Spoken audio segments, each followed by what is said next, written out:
다음 주 9월 17일은 우리의 고유명절인 한가위 추석입니다.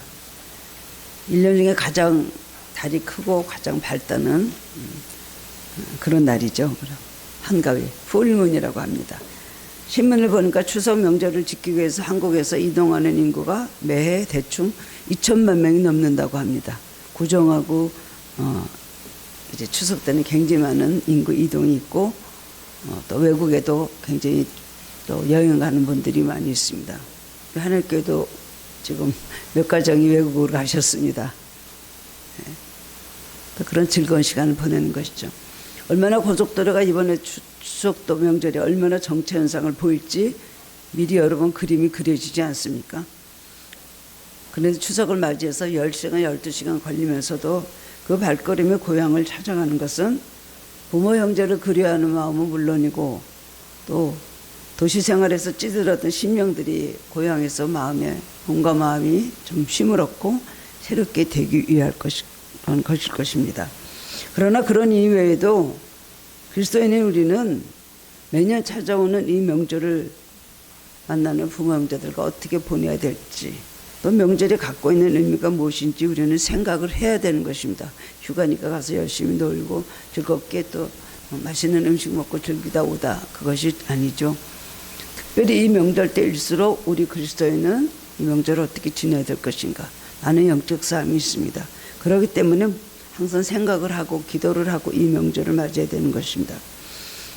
왜 그러냐면 특히 많이 부딪히는 문제가 이 제사 문제입니다. 심각하게 많이 부딪히는 문제가 이 제사 문제입니다. 우리나라가 지금 복음이 들어온 지 130년, 140년 되었습니다. 그전에는 다 못 믿었어요. 그전에는 다 다른 종교를 믿었죠.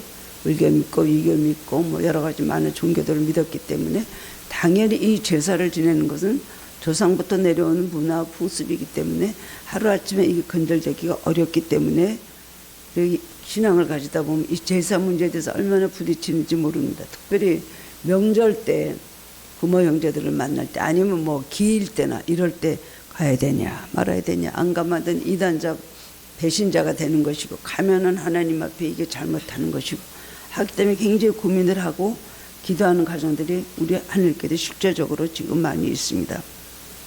우리는 제사 문제에 대해서 신앙인으로서 바른 이해를 가져야 됩니다. 그거는 나쁜 거래. 그건 하면 안 되는 거래.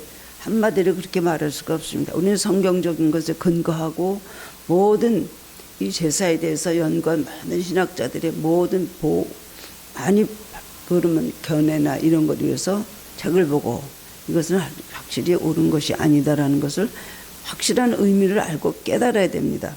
그리고 바른 이해를 가지고 이 제사에 대해서 어떻게 제쳐야 되는가를 생각해야 되는 것입니다.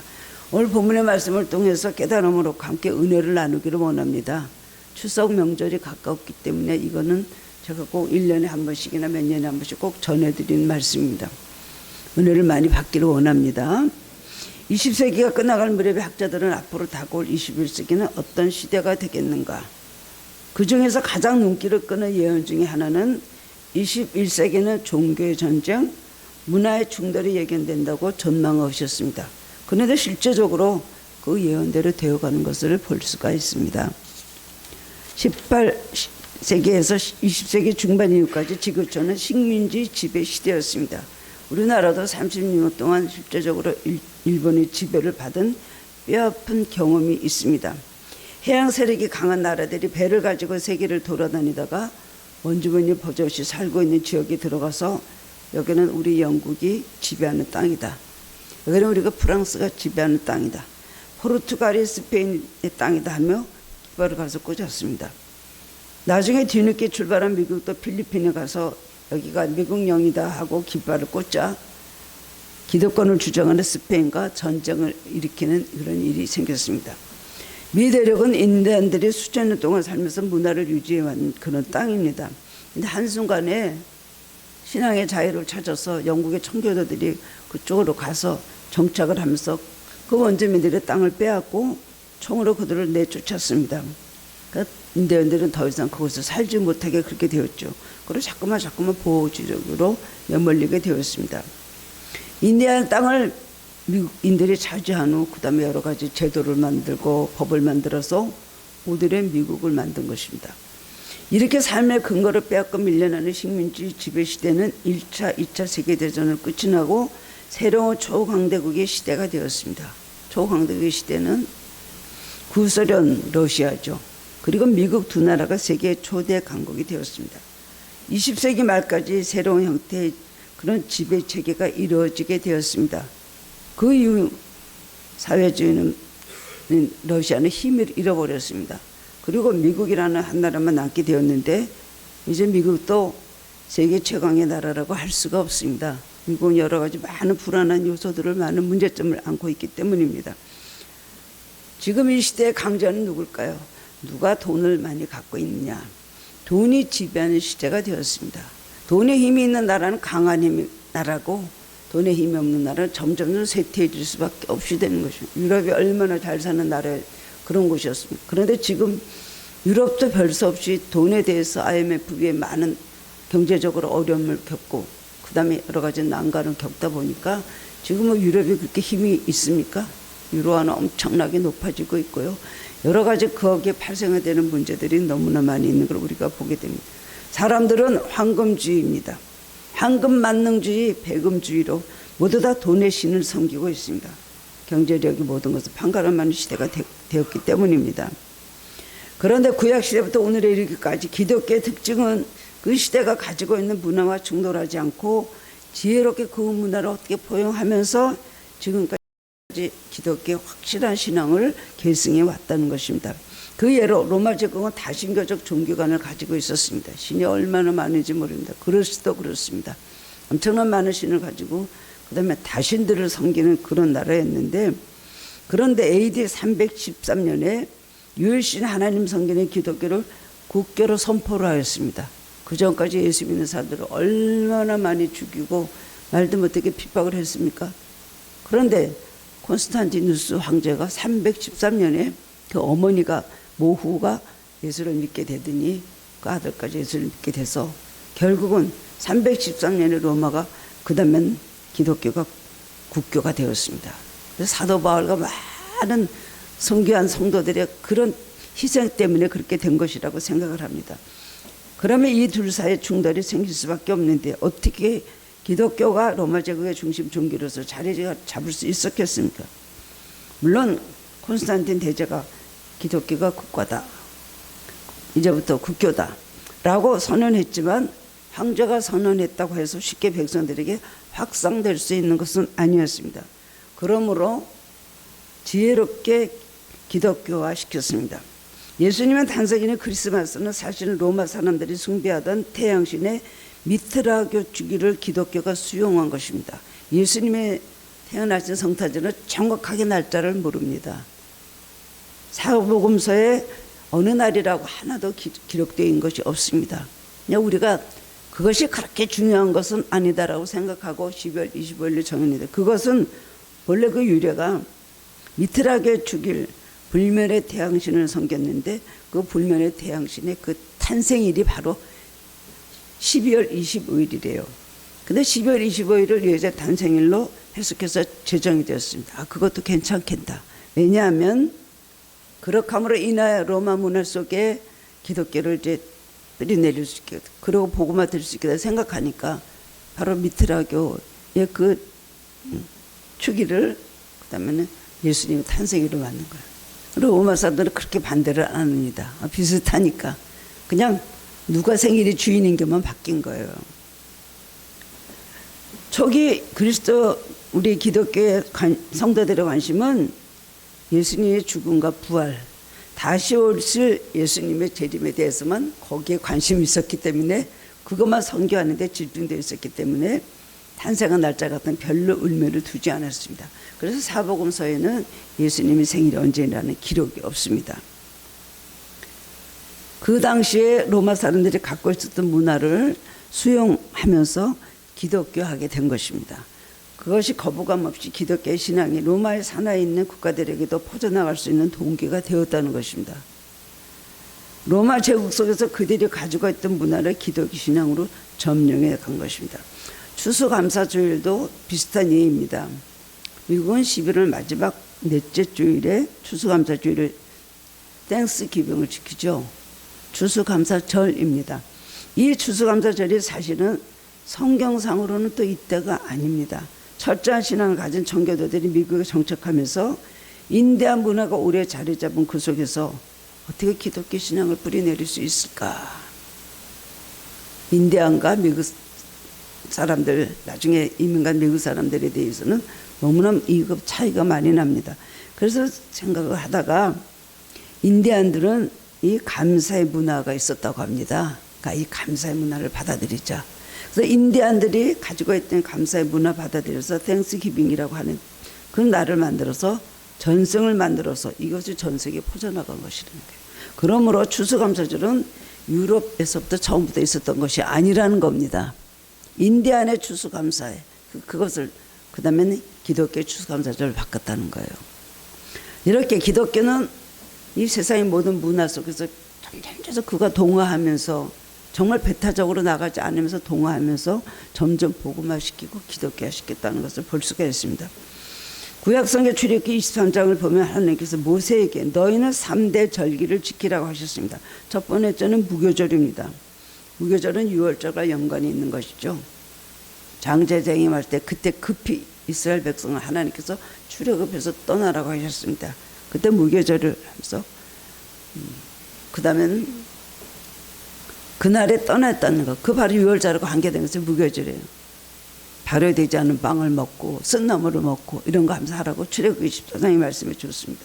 두 번째는 맥주절을 지키라고 하셨습니다. 이것은 첫 곡식을 수확했을 때 맥주절을 지켜라. 세 번째는 수장절을 지켜라.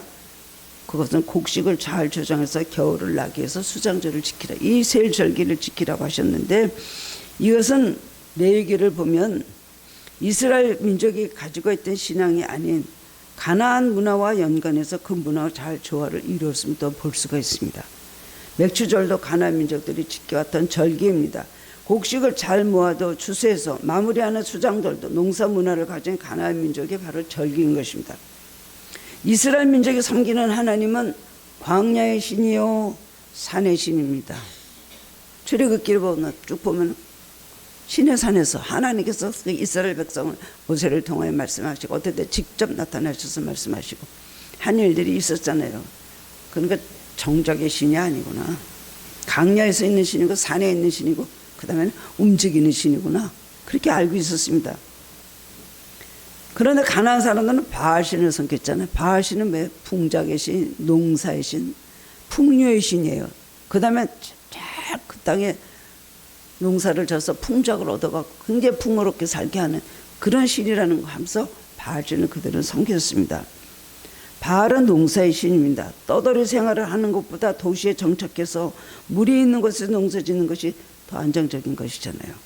그러니까 이스라엘 사람들이 가나안에 가보니까 우리의 신은 광야의 신이고 유목의 신이니까 우리가 농사를 지려면 이제부터 가나안의 신, 풍작의 신은 바알에게 절해야 되는 것보다 하고 생각을 가지게 되고 그때부터 막 바알신을 섬기게 된 거예요. 로마가 로마법을 따라하는 것처럼 이스라엘 사람들은 바알을 섬기기 시작을 했습니다. 그런데 하나님은 다른 것은 몰라도 그들이 이미 시내산 광야에 있을 때 모세를 통해서 십계명을 주시면서 절대로 너희는 다른 신을 두지 말라, 우상을 섬기지 말라, 거기에 절하지 말라, 우상을 만들지도 말라고 말씀하셨어요. 다른 건 용납하십니다. 대충 조금 무난함 이런 건.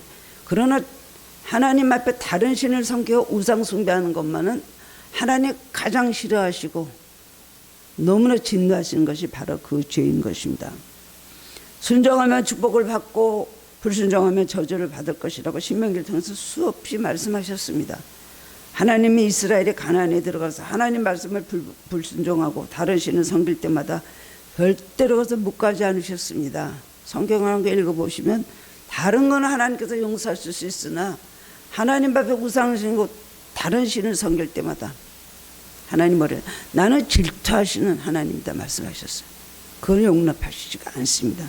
그야말로 눈에 불을 켜시고 수많은 전지자들을 책망하시고 돌아오라 말씀하셨고 그 다음에 수시로 이스라엘을 강대국에 진입하게 해서 고통을 당하게 하심으로 하나님을 찾게 하셨습니다.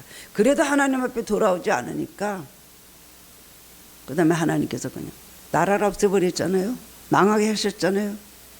그래서 북이스라엘은 아수리에 망하고 남유다는 바벨론에 망해서 70년 동안 포로 생활을 하게끔 만드셨습니다.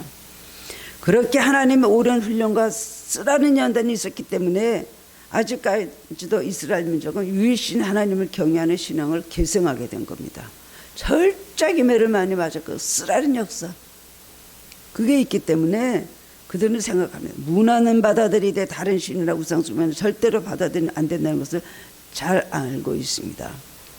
어느 나라를 가보든지 지금 유태인들은 보통 뭐 생활할 때는 보통 뭐 티셔츠도 입고 뭐 막 옷을 입고 그렇게 다니더라고요. 그런데 자기네끼리 모여서 어디 갈 때는요 꼭 유태인 옷을 입습니다. 미국 가보면 그리고 자식들을 얼마나 많이 낳는지 몰라요.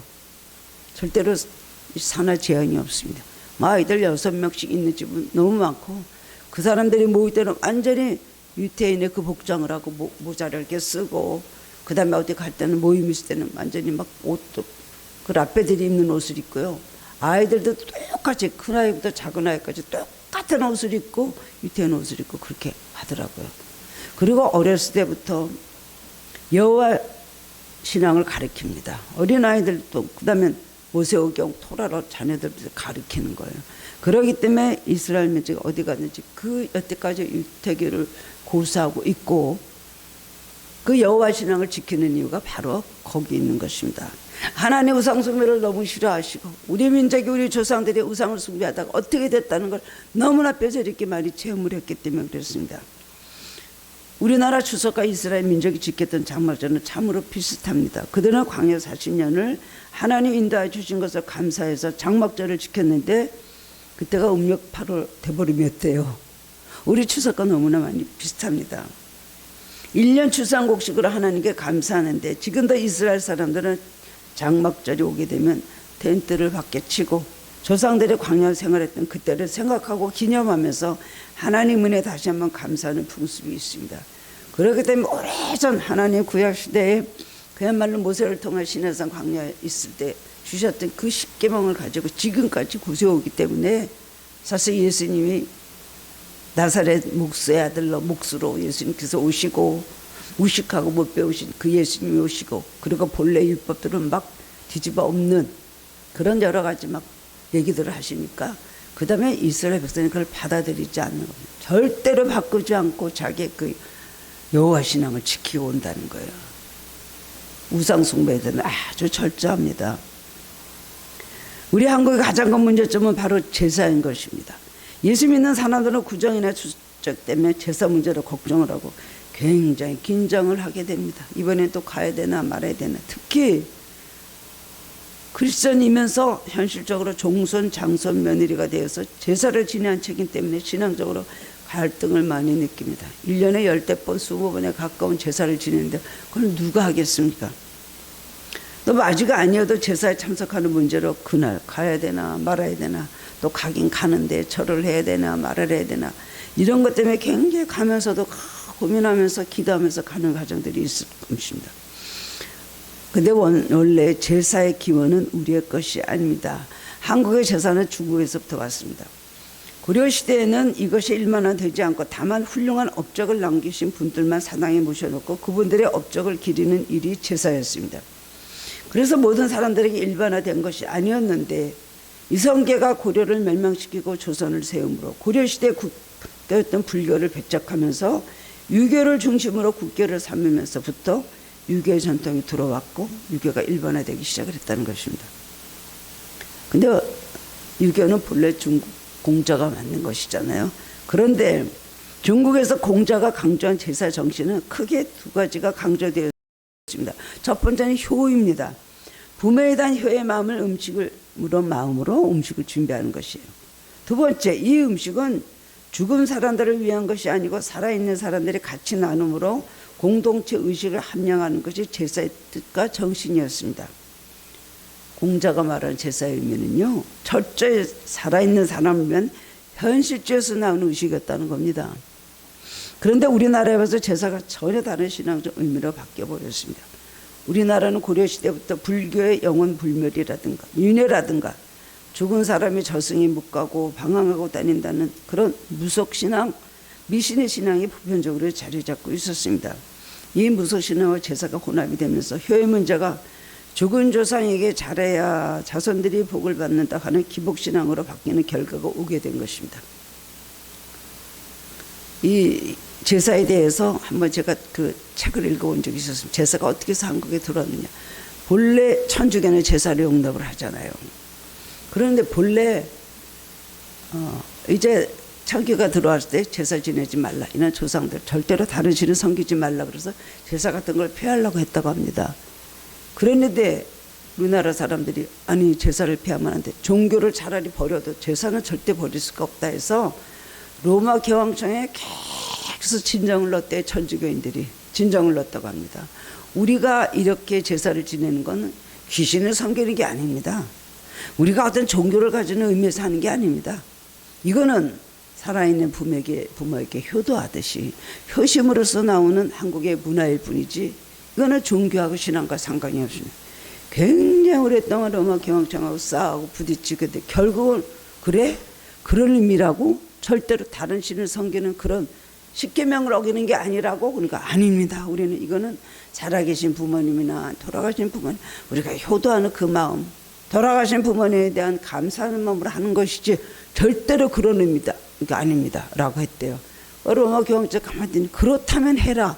그래서 제사가 한국에서 허용이 됐다는 거예요. 우리나라하고 중국만 제사를 지낸다고 합니다. 천주교에서.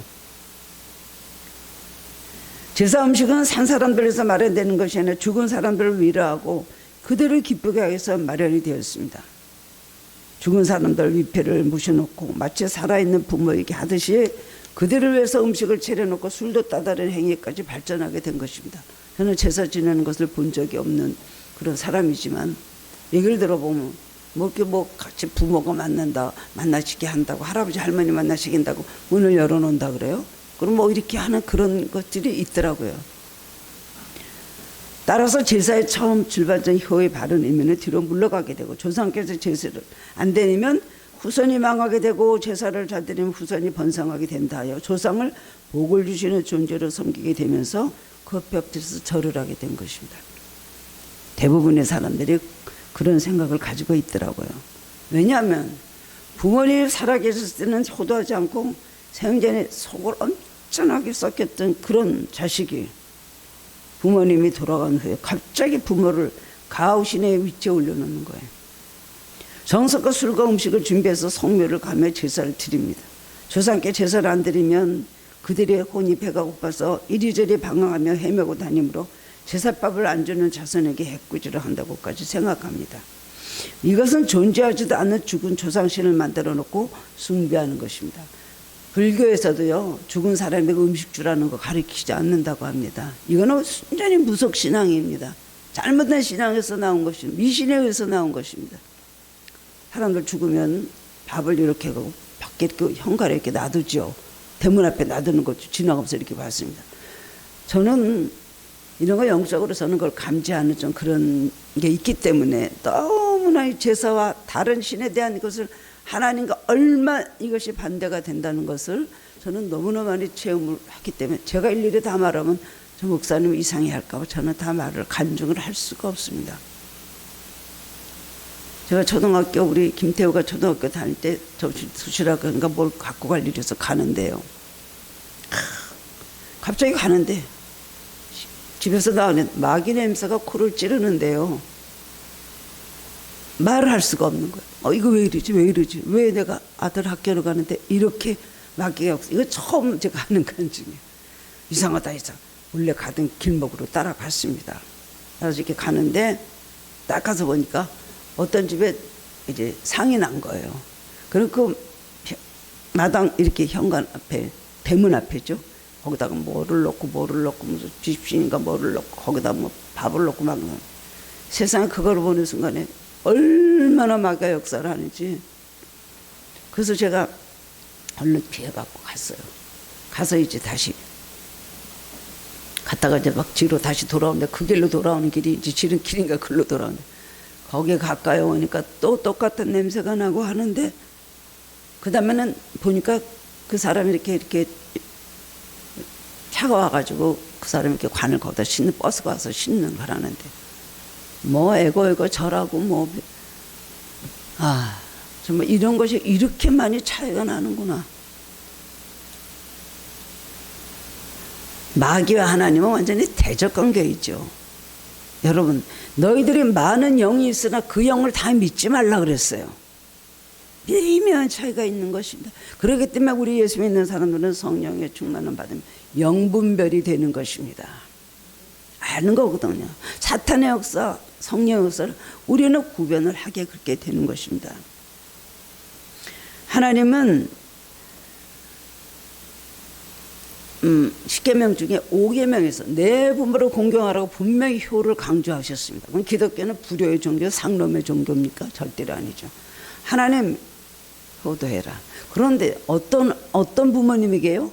살아계실 때 살아계신 부모님에게 효도하라는 것입니다. 내 부모를 공경하라.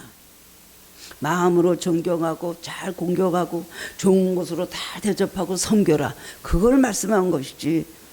살아생전에 안 그러다가 완전히 돌아간 다음에 그걸 신으로 모셔놓고 그때부터 그냥 상체내놓고 절 잘한다고 자기 자식들이 잘 된다고 생각하는 건 정말 잘못된 것입니다. 제사는 오늘 기독교 신앙으로 볼 때 절대 인정할 수 없고 잘못된 것입니다. 개신교는 제사 지내는 것, 절하는 문제에 대해서 매우 강경하게 반대하는 입장입니다. 그러나 가톨릭 쪽에서는 허용을 하고 있죠. 1965년 제2차 바티칸 공예에서는 한국의 천주교가 전파되면서 조상에게 절하는 제사를 지내는 것이 허락된다고 했습니다. 그 공포를 받아들여서 오늘의 천주교는 제사 지내는 문제에 절하는 문제에 대해서 문제를 삼지 않게 되었습니다. 그래서 개신교 신녀들이 천주교로 많이 갔잖아요. 뭐 제사뿐입니까? 제사뿐입니까? 천주교는요 다른 종교에 대해서도 굉장히 우호적이에요. 그리고 술에 대해서도 굉장히 개방적인 걸 알 수가 있습니다. 여러분, 우리가 굉장히 존경을 전 세계적으로 존경하는 데레사 수녀, 그 책을 읽어보면 상당히 다원주의입니다. 천주교는 그래요. 어느 종교도 다 선으로 통한다. 우리 기독교에서는 이거 절대로 인정할 수 없죠. 나는 길이요 진리요 생명이니 나로 말미암아 아버지께 갈 자가 없다. 우리는 분명히 그렇게 믿고 있습니다. 천주교는 다원주의가 많아요. 불교도. 그래서 불교 스님 만나면 이렇게 합장하고 인사하고 남들이 보면 굉장히 그 조화를 잘 이루는 굉장히 관용스러운 것 같이 보이지만은 절대 그것이 아닙니다. 이스라엘 백성이 어느 곳에 가든지 하나님께서 다른 거는 그래도 그쪽에서 좋은 것을 배워라 하셨지만 종교만큼은 신앙만큼은 절대로 하나님께서 거기에 대해서는 얼마나 진노하시고 거기에 대해서 수도 없이 지적하시고 책망하시고 진노하시고 심판하셨다는 것을 성경이 말씀해 주고 있는 것입니다. 우리 개신교는 제사 문제도 단호합니다. 하나님 매우 싫어하시고 진노하시는 것을 알고 있기 때문입니다. 우리가 생각해야 될 것이 있습니다. 첫 번째로는 제사 음식입니다. 많은 가정들이 구정이나 추석을 지키면서 죽은 조상을 위해서 제사 음식을 마련하는데 분명히 알아야 될 것은 죽은 자가 절대로 산 사람에게 와서 차린 음식을 받아 먹거나 영향을 미칠 수 없다는 사실입니다. 누가 먹어요? 혹시 먹는다면 누가 먹을까요? 그 집안에 붙어있는 마귀들이 자기들을 환영하는 그 신앙을 보고 가서 좋아서 음식을 먹습니다. 그 집안 안 떠납니다. 너 나를 섬기는 신앙이 있구나. 안 떠나. 예수를 택해 나를 택했구나. 거기서 안 떠나고 그 다음에는 얼마나 여러 가지 환란을 일으키는지 모릅니다. 제가 많은 분들을 만나봤는데 제사를 열심히 지내고 우상 숭배한 사람들의 가장 큰 정신불면증이 많아요. 마음에 평안함이 없어요. 그냥 불안장애 공황장애가 맞는 걸 통계적으로 봤습니다. 안 그런 집도 있지만. 두 번째, 자녀들이 어렸을 때도 굉장히 많은 병들이 있습니다. 통계적이에요. 얘기 들으면 그렇구나. 그 아이들이 어떠신가? 아이들이 자폐가 많고요. 소아당뇨도 많고요. 정말 이런 것들을 보면서 너무나 통계적으로 그런 일이 많은 거예요. 이런 걸 볼 때에 이것을 모르고 다들 좋은 게 좋은 거다 하고 집안에 내려온 풍습이니까 조상에게 잘하다니 의심 가지고 저는 돈이 없어서 옛날에는 생선 하나 제대로 무서 먹을 때 그 조상님께 드린다고 그 비싼 조기를 갖다가 말이죠. 갖다가 그냥 상을 차려갖고 해갖고 하는 거. 살아생전에 부모에게 그렇게 합니까? 누가복음 16장에 보면 예수님 비유 중에 부자와 거지낫을 얘기했죠. 부자는 지옥으로 떨어졌습니다. 뜨거운 화염병에서 고통을 하면서 그 다음에는 자기가 그렇게 자기 문간 현관문에서 있던 거지가 아브라함 품에 안겨 있는 거예요. 천국에서. 그러면서 말하죠. 저 물 한 모금만 찍어서 저 나사로 보고 내 혀를 좀 서늘하게 해 주십시오. 그러니까 아브라함이 너와 나와는 우리는 갈 수가 없다. 구렁이 껴있어서 올래도 올 수 없고 가려도 갈 수 없다. 누가복음 16장에 예수님 말씀이에요. 그 다음에는 그러면은 세상에 나가서 내 형제들이 있는데 그 형제들에게 가서 이렇게 지옥이 있다는 걸 말해줘 갖고 그들이 여기 오지 않게 해 주십시오. 그랬더니 아브라함이 그렇게 할 수가 없다. 이미 살아서 예수를 믿지 않는 사람은 죽어서 말해도 듣지도 않는다. 그리고 살아서 모세와 그 다음에 율법에 대해서 배우고 듣지 않는 사람, 선지자의 말을 듣지 않는 사람 죽어서 그렇게도 소용이 없다고 말했잖아요. 그건 뭐예요? 오고 갈 수 없다는 것입니다. 죽은 사람이 세상에 있는 사람들에게 가서 말을 해주지 못한다고 거절합니다. 이미 이 땅을 떠난 사람은 산 사람에게 영향 끼치기 위해서 다시 땅으로 내려오는 것이 불가능하다는 것입니다. 그러므로 음식을 마련하는데 그 음식은 살아있는 가족들이 나중에 먹기 위해서 애찬을 준비하는 것입니다. 그리고 먼저 예배나 기도를 드리고 나서 식사를 하는 것입니다. 장경도 목사님이 굉장히 재미난 얘기를 하셔갖고 제가 지금까지 제가 그 생각하는 웃는데요. 이런 말씀 하셨어요. 여러분 제사상을 조상들이 먹으라고 갖다 줘도 소용이 없다고. 절대로 와서 먹을 수가 없으니까 차리지 말라고 하시면서 첫 번째, 여러분들 제사상에 뭐 올려놔? 백화수복 올려놓지. 아니 지옥이 뜨거워서 죽어서 그냥 시원한 물만 있으면 살겠다 하는 사람들에게 백화수복 그 불타는 그 소주를 갖다 놓으면 그분들이 와서 먹겠어. 그 다음에 또 그런 거 배하고 뭐하고 좋은 음식들을 거기다 이렇게 다 쌓아놓잖아요.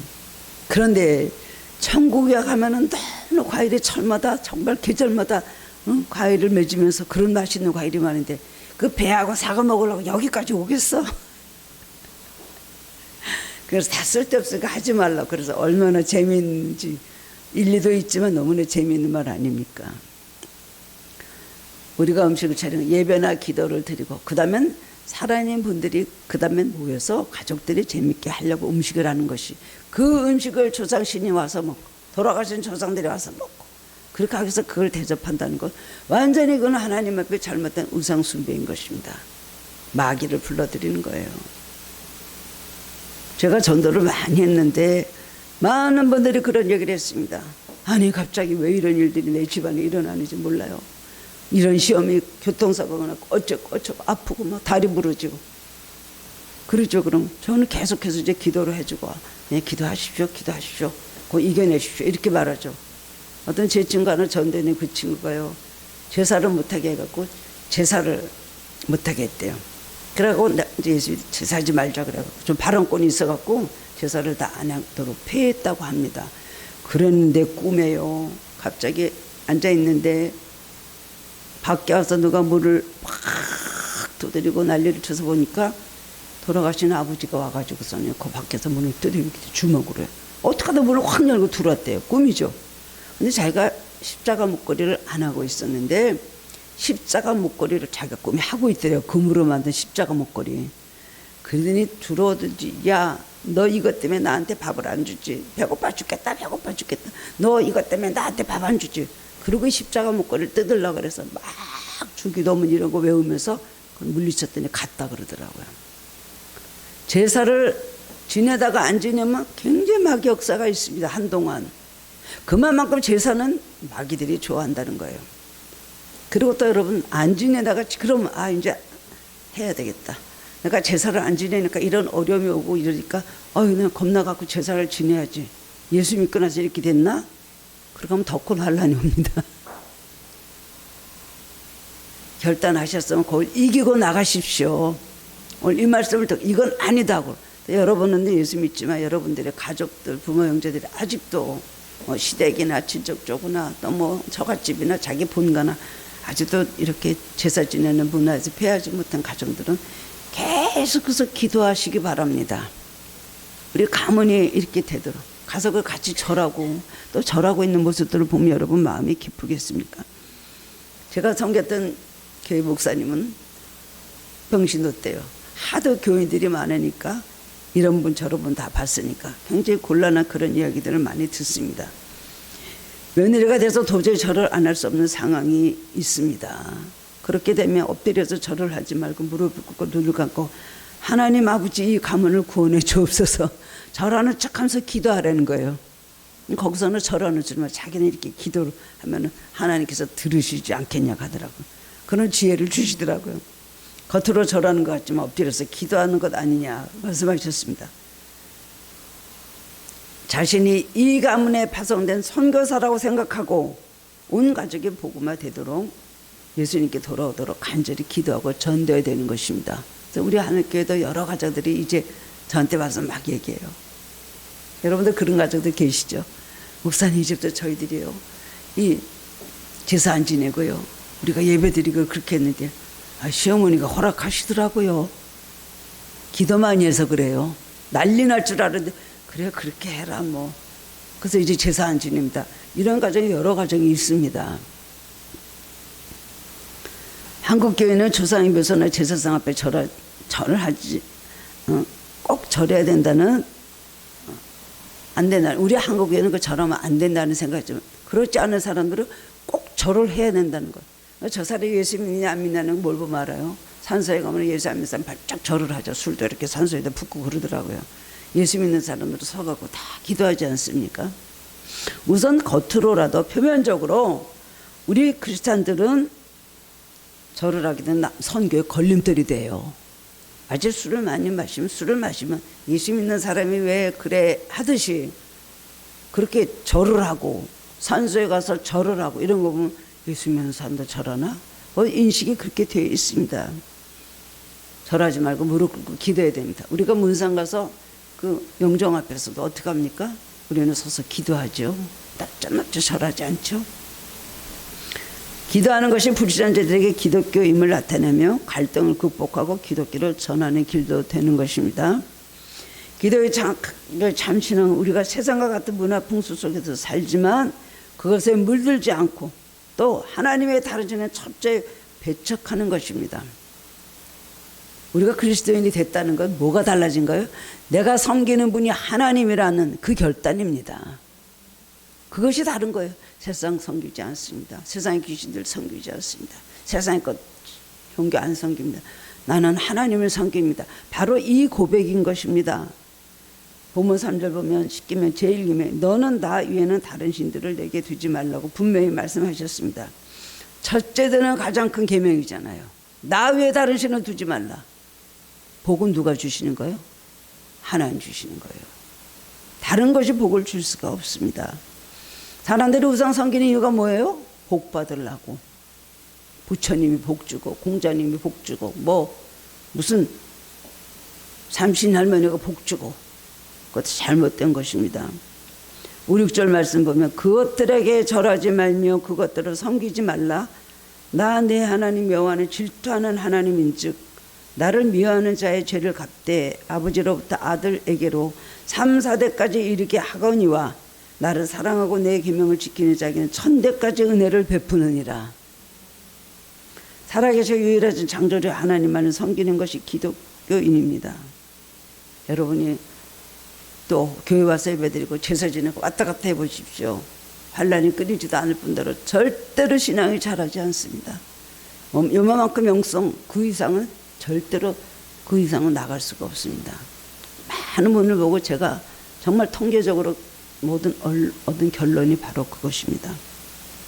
제사는 영적으로 하나님 뜻에 매우 어긋나는 우상 숭배이라는 것을 깨닫고 절개 굳은 기독교 신앙을 잘 지켜나간다는 것을 기억하시기 바랍니다. 제사 지지 않아서 핍박도 오고 조롱도 오고 갈등도 생기고 의심도 생기고 마귀 공격이 온다 할지라도 흔들리지 않은 믿음 속에서 축복이 찾아오는 명절을 은혜 가운데 보내시기를 주님의 이름으로 축원합니다. 사랑해 주는 은혜를 감사드립니다. 하나님 정말 우리가 대한민국의 고유 명절은 이 추석을 앞두고 집집마다 이 제사의 문제로, 우상 섬기는 문제로 굉장히 갈등을 하고 실제로 그것을 이기는 성도도 있지만 그 앞에 무릎을 꿇고 하나님 앞에 또 잘못된 신앙을 가지는 사람도 있을 수 있습니다. 주님, 오늘 말씀을 듣고 깨달아 알게 하여 주시옵소서.